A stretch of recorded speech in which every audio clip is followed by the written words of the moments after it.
And we start with a beautiful evergreen base filled with mesh. And we're going to continue with a beautiful handcrafted bow that is available in my shop. And we also have the tutorial available for this gorgeous fabric bow. We're going to go ahead and start inserting the greenery all around the wreath, and this is the reason why we use the evergreen base, so we have a solid base to glue our floral on. We're going to go in with some large daisies, and we're going to use our mimosa as a filler. So again, we're going to go all around the wreath.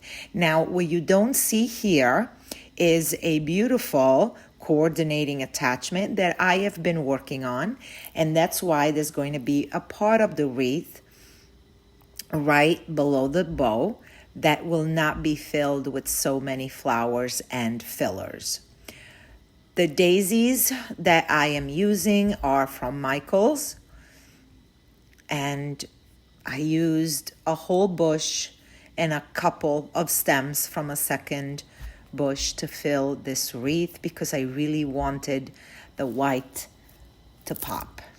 So again, we just went all around.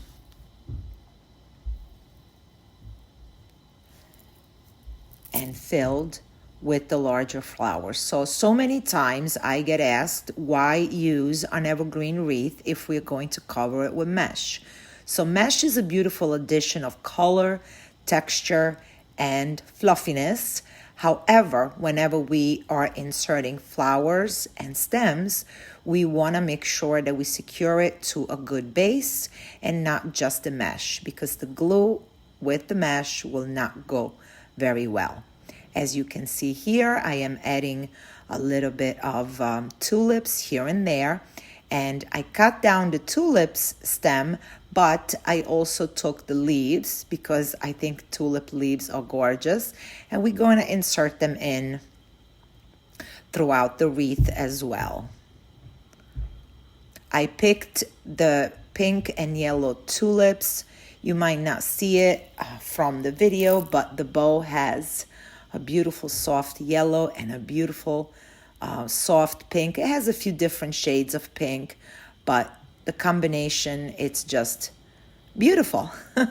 So there we go. We are inserting our, tulip leaves all around, giving it, again, more texture, dimension, and fluffiness. Now we're going to go in with our mimosa filler, a touch of yellow here and there, and it really pops those beautiful daisies. And again, continue all around, making sure that we fill all the empty spots.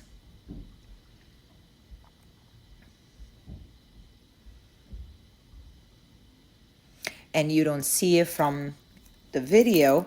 However, I am dipping everything into my glue pot, so every piece that is going into my wreath is glued on securely onto the evergreen base, not the mesh. You could do the same technique without using an evergreen wreath. However, I personally don't suggest gluing flowers and or stems on the mesh. I decided to go in with this really beautiful ivy. It's like a light green, and it brings the whole wreath to life. And I'm also going in with a little bit more filler, which is my pink 60919. Inserting it here and there. The airiness of the 60919 just always gives the wreaths or the centerpieces a more natural feel to it.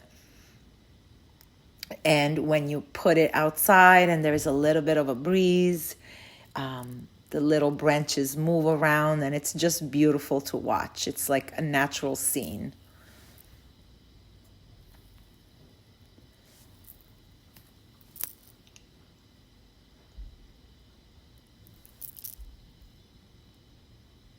And again, we bring that all the way around.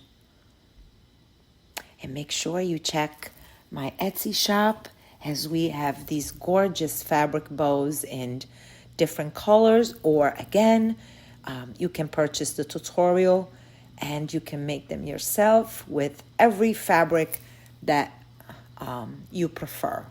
And we have a sew version and a no sew version. So here we go. We're going to start inserting this very pretty touch of light green ivy here and there, just a few little touches. Again, my fabric has butterflies and also has this beautiful light green, and it really pops it up with the pretty ivy. I chose to leave, you can see the spot empty right on the side of the bow. However, if you don't want to put an attachment, you can fill that with flowers as well and just keep the large bow. And there you have it. Beautiful, filled, colorful butterfly daisies wreath. See you guys soon.